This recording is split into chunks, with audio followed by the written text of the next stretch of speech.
Olá, meus queridos. Tudo bem, pessoal, com vocês? Aqui quem fala é o professor Léo. Mais uma vez, nós estamos aí, professor Leonardo Brania. Vamos começar a trabalhar com química dessa vez. E na aula de hoje, nós temos como informação para vocês as misturas e os processos de separação, tá bom? Na verdade, o foco principal é que a gente possa tentar discutir com vocês esses processos de separação que essas possíveis substâncias elas nos apresentam, tá? Substâncias compostas que podem sofrer seus processos de separação quando estão misturadas com outras substâncias, para que a gente possa reaproveitá-las. Antes de mais nada, vamos fazer uma rápida revisão sobre o conceito das nossas misturas. Nós sabemos que nós podemos fazer classificações sobre essas misturas, então vem comigo aqui na nossa telinha, acompanha aqui do lado o nosso material, tá bom? Vamos lá. Nós trabalhamos em aulas anteriores, já pode perceber que utilizamos alguns conceitos de misturas para que a gente pudesse classificar essas misturas como misturas de substâncias homogêneas ou heterogêneas. Aquelas misturas em que a gente consegue visualizar apenas uma fase, né? Ou se elas apresentam para a gente mais de uma fase, tá bom? Eu tenho aqui alguns exemplos, como a mistura de feijão e pedra, né? Outros exemplos aqui, como o caso do ouro, areia e cascalho, e até mesmo água e sal, tá certo? Como a imagem que a gente tem aqui de algumas salinas, que estão pelo processo de produção do sal de cozinha. Nós podemos misturar sólidos diferentes, líquidos diferentes, gases diferentes, sólidos e líquidos, sólidos e gases, líquidos entre líquidos, líquidos e gases e vice-versa. As misturas geradas elas são sempre classificadas como misturas heterogêneas ou misturas homogêneas. Atenção, misturas heterogêneas ou misturas homogêneas, tá certo? Para cada tipo de mistura que nós temos, para cada tipo de mistura que a gente classificar, nós temos um processo e uma aparelhagem específica para ser trabalhada, tá bom? E nesse momento o que vai ser importante para nós é que a gente possa identificar que tipo de mistura nós temos, quais são as fases que essas substâncias misturadas estão apresentando e que tipo de aparelhagem específica a gente vai trabalhar. Então, eu vou dividir esse vídeo em dois momentos. No primeiro momento, a gente vai falar um pouco sobre as misturas heterogêneas, elas apresentam para a gente uma variabilidade maior de processos de separação de substâncias, tá bom? De componentes dessas substâncias. E o segundo vídeo a gente começa a trabalhar com as misturas homogêneas e os seus métodos de separação, tá bom? Então vem comigo, acompanha a gente aqui. Porém, antes de mais nada, eu queria reforçar com vocês a ideia das misturas heterogêneas, tá? Então, não esqueçam, a gente vai começar a trabalhar inicialmente com as misturas heterogêneas, tá certo? Ou seja, aquelas misturas que apresentam pelo menos duas fases. A gente consegue identificar duas fases, tá bom? Essas separações dessas misturas heterogêneas, elas podem ocorrer com substâncias líquidas, com substâncias sólidas ou com substâncias gasosas, tá? Como eu falei para vocês, a gente pode fazer a separação entre sólidos, entre líquidos, um sólido com um sólido, um líquido com um líquido, ou entre um gás com um gás, ou ainda mais, entre sólidos e líquidos, líquidos e gases e sólidos. Mas antes de mais nada, olha o nosso quadro aqui, ó. Olha o nosso quadro ilustrativo, a gente tem aqui 6 exemplos de possíveis misturas, tá? Eu posso confirmar para vocês que de certa maneira a gente encontra no nosso cotidiano uma média de 99,999% das substâncias que nós manipulamos no nosso dia a dia, elas estão na forma de misturas, elas estão misturadas. Dificilmente a gente vai encontrar essas substâncias. Uma certa dificuldade, não é que é impossível, tá? Mas com certa dificuldade a gente vai encontrar algumas substâncias que são classificadas como substâncias puras. Atenção para um detalhe. Eu tenho aqui 6 exemplos possíveis. Eu tenho granito, tenho água e sal, eu tenho as ligas metálicas, tá? Água e óleo, um exemplozinho aqui de água e óleo, madeira e leite. A gente quer que vocês possam me dar um sopro aí, daqui eu vou escutar e vou fazendo, eu vou servir como o mediador entre o material e vocês, né? Essa é a grande função de nós professores. E a gente quer, de certa maneira, agora poder classificar. A gente vai selecionar as substâncias em que a gente pode classificar as misturas, aliás, em que a gente pode classificá-las como misturas heterogêneas, tá bom? Como misturas heterogêneas. Então, vamos lá, gente. Pensem, bota pausazinha no vídeo aí, pensa, analisa e vê qual dessas misturas aí seriam consideradas misturas heterogêneas, tá ok? Pensaram? Conseguiram responder? Beleza. Então vamos lá, passo a passo. O granito. É uma mistura heterogênea, a gente consegue identificar aqui mais de uma substância, a gente consegue visualizar mais de uma substância. As bases de granito a gente consegue perceber que elas sempre são unificadas com outras pequenas fragmentações de rochas, como quartzo, feldspato e mica, por exemplo, né? Então aqui a gente pode definir ela como uma espécie de uma mistura, e é uma mistura heterogênea porque a gente consegue visualizar esses pequenos pigmentos que o granito nos apresenta. Tudo bem? Água e sal. A gente consegue visualizar o sal aqui dissolvido na água? Não, a gente passou a ter a chamada solução, quando eu tenho um soluto dissolvido em um solvente. Então, nesse caso aqui, eu não tenho uma mistura heterogênea, eu tenho uma mistura homogênea, tá ok? Beleza? As ligas metálicas.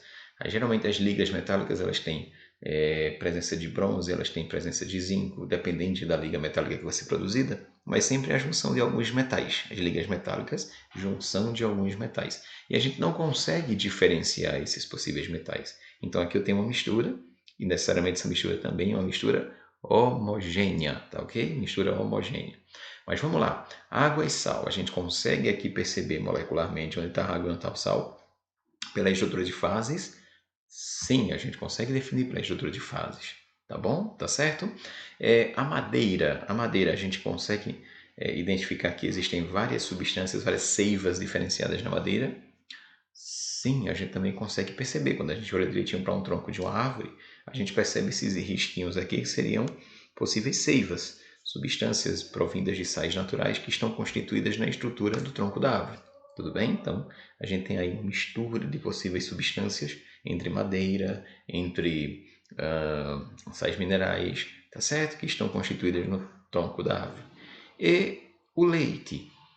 Gente, lembram que quando a gente trabalhou com misturas com vocês, eu especifiquei que existem duas substâncias que elas são comumente utilizadas como substâncias, aliás, misturas classificadas como misturas heterogêneas, e essas respectivas misturas heterogêneas, elas não apresentam-se a olho nu facilmente para a gente poder identificar que eu tenho duas substâncias unificadas naquela mistura heterogênea, que elas apresentam mais de uma fase presente, né? Ah, uma delas é o leite e a outra é o sangue humano. Então, o leite também faz parte desse processo de classificação das misturas heterogêneas. Vou abrir até um parecer aqui como observação para vocês. Ó. Apesar do leite parecer uma mistura homogênea a olho nu, ela é uma mistura heterogênea, né? Pois ao microscópio observa-se um líquido branco com gotículas de gordura, que são as basezinhas amarelas. Tá? Então tem lá o líquido branco, a lactose, né? Tem a gordurazinha do leite, tem se esse leite estiver adicionado com água, a gente vai conseguir também perceber a presença de moléculas de água, tá? Através de microscópio. Então, aqui a gente tem uma classificação de possíveis misturas heterogêneas. Qual é a nossa intenção? A gente tenta fazer com que a gente consiga separar os componentes que constituem essas misturas heterogêneas. Então, existem alguns processos, eu quero mostrar esses processos para vocês nessa aula. Então, vamos seguir aqui, gente. Ó. O primeiro processo que nós temos aqui, o primeiro processo que aqui nós temos, é um processo que a gente vai chamar de dissolução, aqui o título, ó, dissolução, e eu vou em seguida mostrar o processo de cristalização fracionada. Dissolução e cristalização fracionada. Então, imaginem aqui o seguinte, imagine que aqui nós temos uma pequena quantidade de areia, né? Estamos utilizando aqui como exemplo a base de areia, e pequenos fragmentos de sal, né? Areia e sal, tá ok? E eu quero nesse momento lançar um desafio para vocês. Eu quero separar a areia do sal, tá bom? Eu quero colocar areia de um lado, sal do outro, quero fazer essa separação. Como posso executar tal fato? Acompanhe esse videozinho aqui direitinho para mostrar para vocês essa animação. Olha lá. Então vamos dizer que a gente adiciona uma pequena quantidade de água, tá bom?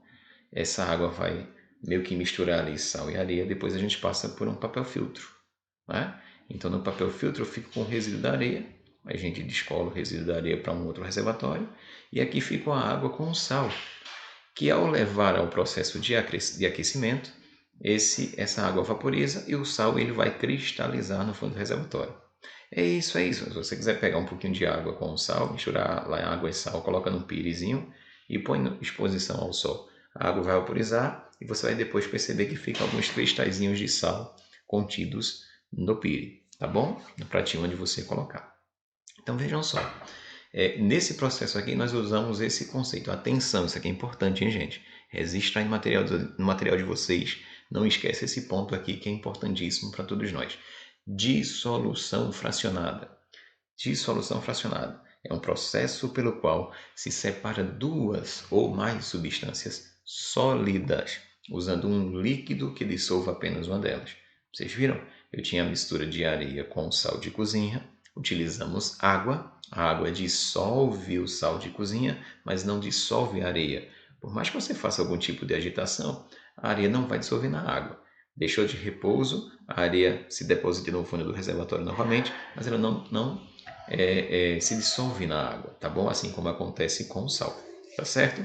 Então, nesse momento, a gente utilizou uma dissolução, a gente dissolveu uma das substâncias, que foi o sal, e a outra, ela não sofreu a dissolução. Então, quando a gente separa, já com outro processo, tá? A gente vai mostrar outros processos aqui, mas com outro processo, quando a gente separa a água da areia, o que vai sobrar na água é só o sal dissolvido. E aí, em seguida, a gente põe a água para vaporizar, e o sal ele vai cristalizar no fundo do reservatório, sobrando de um lado a areia, sobrando do outro lado o sal de cozinha. Perfeito? Tranquilo? Então, esse primeiro passo aqui é a dissolução fracionada. Tá massa? Tranquilo? Vamos seguir. Qualquer coisa vocês voltem um vídeo, tá? Dá para analisar tudo direitinho. Cristalização fracionada. Então vamos agora ao trabalho da cristalização fracionada para que a gente possa entender. Atenção nessa animaçãozinha que eu estou trazendo para vocês aqui, ó.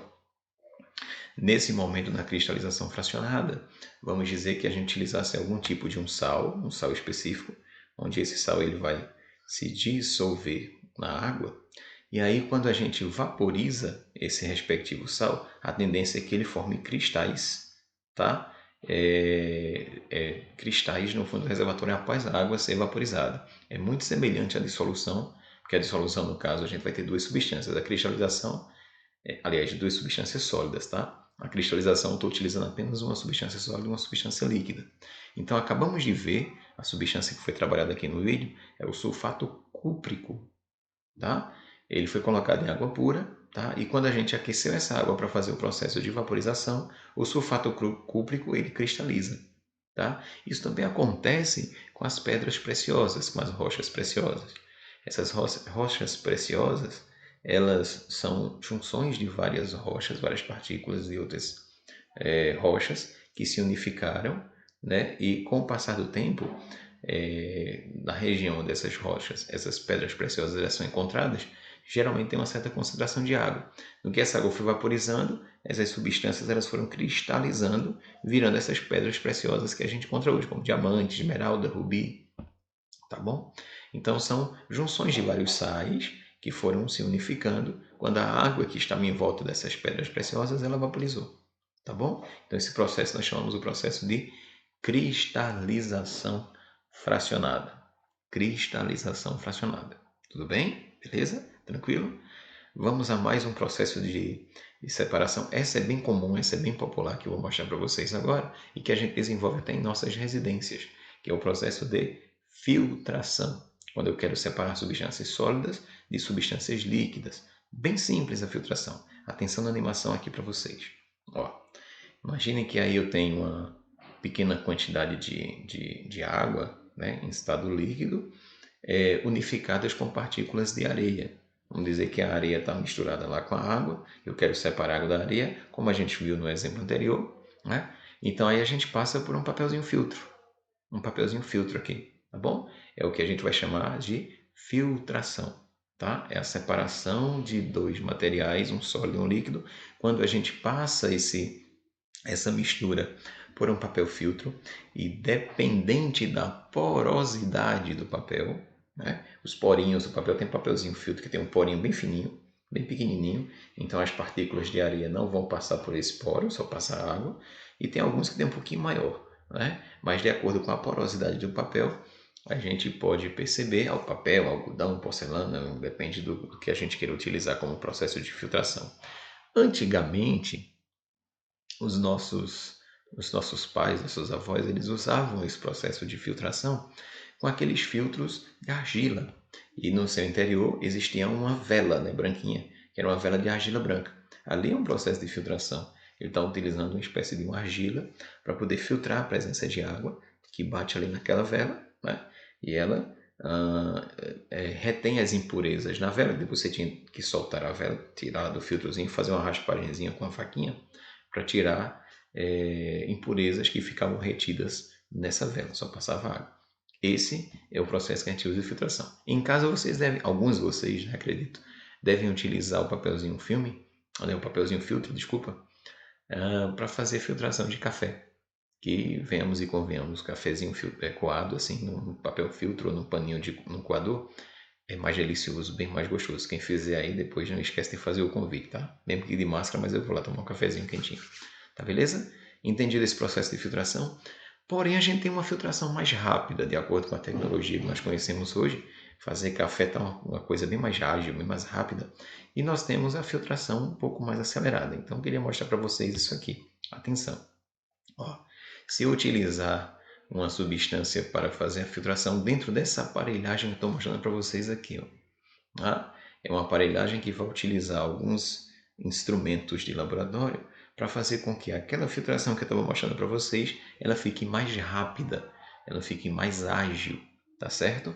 E eu consiga fazer a separação de líquidos que são chamados miscíveis, líquidos que se dissolvem com facilidade, substâncias homogêneas que podem ser misturados em qualquer porção possível. Esse tipo de filtração que a gente consegue fazer mais rápido, chamamos de filtração a vácuo. Filtração mais rápida, filtração a vácuo, que é o que acontece hoje com as cafeteiras elétricas. Eles fazem uma filtração mais rápida porque interiormente eles tentam puxar o mais rápido possível a quantidade de líquido do filtro. Então imagine que a gente tem um filtrozinho aqui, ó, filtrozinho de porcelana todo perfuradinho. Esse tubo aqui, que é o tubo de Kitasato, tá? Tem essa saídazinha aqui lateral, que é ligado a uma mangueirinha para essa trombazinha de água, tá? Ela é presa a uma torneira. Então, a partir do momento que a torneirinha vai liberando água por aqui, ó, tá?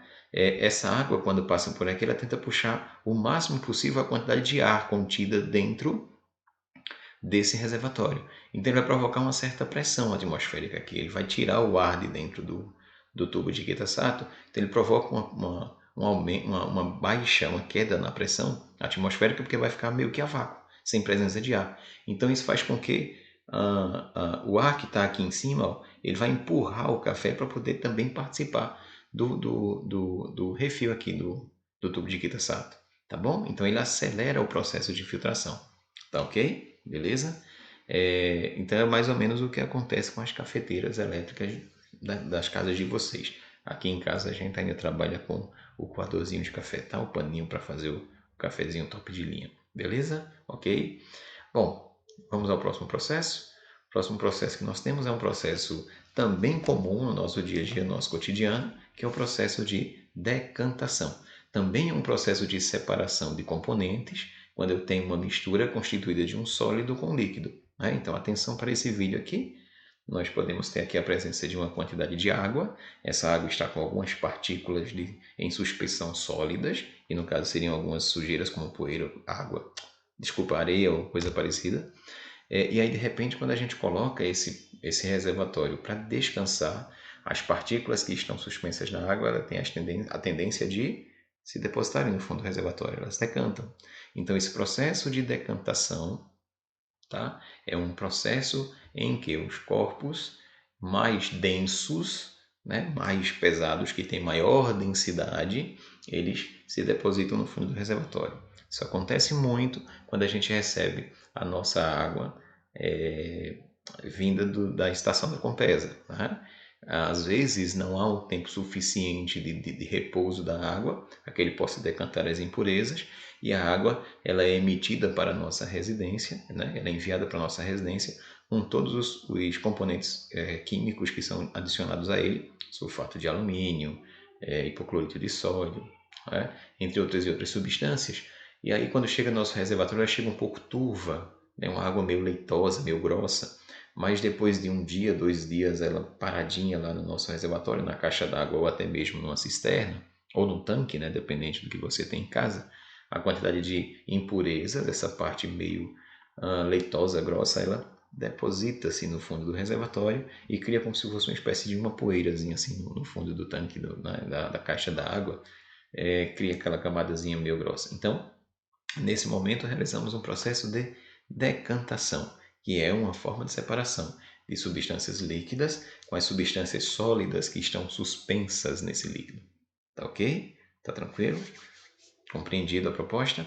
Vamos a mais um processo de separação de misturas heterogêneas. Vamos lá? Então vamos seguir aqui com vocês. Próximo processo. Esse próximo processo nós vamos chamar de centrifugação. Traduzindo em miúdos para vocês o que significa a centrifugação. É um processo acelerado da decantação. Ok? Lembra da decantação que a gente estava vendo agora há pouco? Colocou água no reservatório, deixou descansando em repouso, aquelas impurezas vão para o fundo do reservatório. A centrifugação é mais rápido o processo. Repete a mesma coisa, decantação, mas bem mais rápido. Analisem aqui a animação, analisem o vídeo aqui, por favor. Vai lá. Temos aqui um indivíduo, um adolescente, está fazendo um exame de sangue, tirou uma certa quantidade de sangue para exame, uma amostra. Essa pequena amostra foi levada a um centrifugador, é uma centrífuga, e ela fica girando aí. A partir do momento que ela vai girando, ela vai gerando uma pressão interna no tubo. Isso faz com que o sangue, que é uma mistura heterogênea, tá vendo? Ela separe seus componentes, né? Ela vai jogar plaquetas, leucócitos, hemácias, tudo cada um para o seu ladinho. O que é mais denso vai para o fundo do reservatório. Vocês estão vendo aqui no tubinho de ensaio, o que é mais denso vem para o fundo do tubo de ensaio. O que é menos denso ficou na superfície. Então vejam que o sangue ele foi centrifugado. Ele foi decantado de forma mais rápida, havendo uma deposição de substâncias nos extremos dos frascos. Então a centrifugação, atenção, olha a observaçãozinha aqui, gente. A centrifugação é um método para acelerar o processo de decantação das misturas heterogêneas. Então, a centrifugação é uma forma de decantação mais rápida. Isso também acontece com as donas de casa, né? Em casa, quando vocês querem secar a roupa mais rapidinho, né? Vai colocar a roupa no varal, vamos secar ela mais rapidinho. Então, você utiliza a lavagem em uma máquina de lavar e a lavagem dessa roupa na máquina de lavar, no final tem um processo que é o processo de centrifugação da roupa, né? Quando a máquina começa a girar e faz aquela pressão interna através da movimentação da energia cinética ali, ela faz uma pressão interna nas paredes, empurrando a roupa para essas paredes da máquina de lavar, que são todas perfuradinhas. Então ela consegue retirar o máximo possível de líquido da roupa, deixando ela semi-seca, né? Apenas umedecida, que fica mais rápido de secar quando exposta ao varal. Então, naquele momento ali, você acelerou o processo de secagem da roupa, decantando a quantidade de líquido da roupa mais rápido possível. Tranquilo? Beleza? Esse foi mais um processo que a gente mostrou para vocês. Vamos ao sexto processo de decantação. Queria mostrar aqui de separação de componentes. Quero mostrar um próximo processo para vocês. Também estamos falando de decantação. No entanto, é uma decantação entre sólido, substância sólida e uma substância gasosa. E isso deve acontecer, acontece constantemente na casa de vocês. Preste atenção na animaçãozinha aqui pra gente, ó. Durante casa, passou a mão, viu ali que seu balcão tá limpinho e tal, mas com o passar do tempo ela volta lá, passa a mão de novo ali e ela percebe que vem impurezazinha na mão dela, né? Então naquele momento ali você começou a perceber que existe um processo de decantação de partículas no estado gasoso. Ela deposita essas partículas sólidas sobre certas superfícies, né? Quando cria uma camada de poeira ou quando estamos expostos a algum ambiente em que tem a presença de algumas queimadas próximas, né? Vem aquela fuligenzinha, o pozinho da madeira entrando em decomposição da queima, né? Da combustão. Então vem aquela fuligenzinha, aquela manchazinha, aquela fumacinha preta que bate em determinadas partes da nossa casa, na parede, na cerâmica, e gera aquela camadazinha de poeira por cima da cerâmica, né, da parede. Então essas impurezas elas são trazidas pelo ar e depositadas sobre certas superfícies, tá certo? Esse processo está, de certa maneira, separando uma substância sólida de uma substância gasosa, tá bom? É um processo também chamado de decantação, sendo que de um sólido para um gasoso, tá certo? Entre um sólido e um gasoso, tá ok? Tá certo? E para que a gente possa fechar esse primeiro momento de aula com vocês, eu vou mostrar o último processo de separação de misturas, de componentes de misturas, de uma mistura heterogênea. E nós chamamos de sifonação. Aqui, ó, sifonação. Tá bom? Então, eu quero que vocês observem aqui o seguinte. Eu tenho um reservatório que apresenta aqui uma pequena mistura, uma mistura entre óleo e água, tá bom? Eu tenho aqui uma misturazinha de óleo e água, tá? E essas duas substâncias, óleo e água, elas vão sofrer uma separação. Vejam que ela é heterogênea. É a separação entre líquidos, tá? Eu estou vendo aqui o óleo na parte superior, menos denso, e temos a água na parte inferior, mais denso. Tudo bem? E nesse momento eu tenho também um outro reservatório aqui do lado, vazio, não tem nenhuma presença de nenhum líquido. Mas o que é mais curioso, ele está desnivelado, ele está mais baixo, uma plataforma mais baixa do que a plataforma que apresenta as duas substâncias, a mistura que eu tenho aqui de água e óleo, tá bom? Então o que é que nós vamos fazer? Nós vamos mergulhar nessas duas substâncias uma espécie de um sifão, como se fosse uma mangueirinha. Tipo, sabe aqueles camaradas que quando estão precisando de uma certa quantidade de gasolina e vai no reservatório do amigo lá do carro, abre lá o tanque de combustível, bota uma mangueirinha e puxa a mangueira?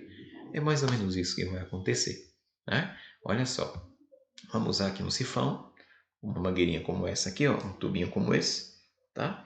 E esse respectivo sifão, ele vai ser mergulhado nos dois reservatórios. Em seguida, a gente tira os tampões que estão presentes no sifão.